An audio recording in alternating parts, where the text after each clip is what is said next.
نەزانین سەبارەت بە سەر و سۆراغی منداڵەکان بۆیان بۆتە خراپترین مۆتەکە. دوو کوڕی بنتۆ ئەوە 5 ساڵە ڕۆیشتون، ئەوەش بۆ ئەو بۆتە خەموپەژارەیەکی زۆر. دوونەما و ئەبوونەما قوتابی بوون کاتێک سازان لە 2013 ئەوانی بە تاوانی پەیوەندی لەگەڵ گروپی تونڕەوی بۆکۆ حرام گرتن. شەوێک سەربازان دەوری سەی بەیانی لە دەرگایاندا و دەیان گوڕاند کوڕەکان لە کوێن، کوڕەکانت بێنە بۆ دەرەوە. منداڵەکانی دیکەی بۆ ماوەی چەند ساڵان بەبێ دوو برای دیکەی گەورە بوونا. هەمساتۆ ئەلامین چالاکی خۆجێی گوێی لە داستانی هاوشێوەی بنتۆ بوو، واتە لەو ژنانەی کە مێردەکان و منداڵەکانیان بۆ ماوەی چەند ساڵا گیراون. ئەو تۆڕێکی بۆ یارمەتیکردن بەو کەسانە پێکێناوە.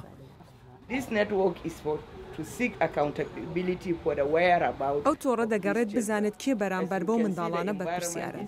وەک لێرە دەیبینی دەزانی ئەندامانی ئەم تۆڕەی من هەژار و بێدەرەتانن، کەس ناناسن، تەنانەت نازانن گەڕان لەکوێوە دەست پێ بکەن. ئێستا زیاتر لە 1000 ژن بە هاوبەشی کار دەکەن.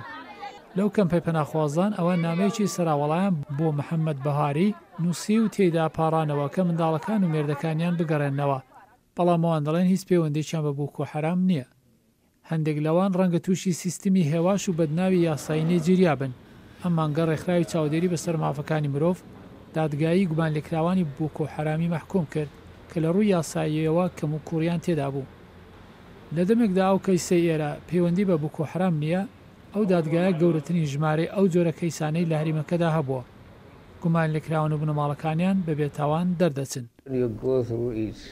بەڵام کاتێک سەیری ڕەوتەکە دەکەی دەزانی کە ئەوان بەمەبەستەوە بۆ ئێرەیان دێنن.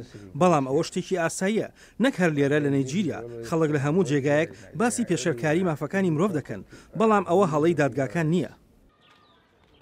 ئەو خەڵکەی بنەماڵەکانیان بەهۆی یاخیگەری بۆکۆ حرام لێکەڵوەشاون نازانن لۆمەی چێ بکەن، بەڵام جاروبار شتێکی تایبەت ڕوودەدات. ئەو دایکە کوڕەکەی چەند ساڵە نەدیوە، لەو کاتەوە بە گومانی ئەندامی بۆکۆ حرام گیرا بوو. ئێستا ئەو تاوانی لەسەر لاچووە و ئازاد کراوە. یەکگرتنەوەیان سەرنجڕا کێشە. بۆ بینتۆ هێشتا چاوەڕوانە بە دیداری کوڕەکانی شاد بێتەوە. ئەو هیوای هەیە بۆ زیندوڕاگرتنی بیرەوەری کوڕەکانی چاو لە کار و چالاکی پێشووی ئەوان لە قوتابخانەکەیان بکات.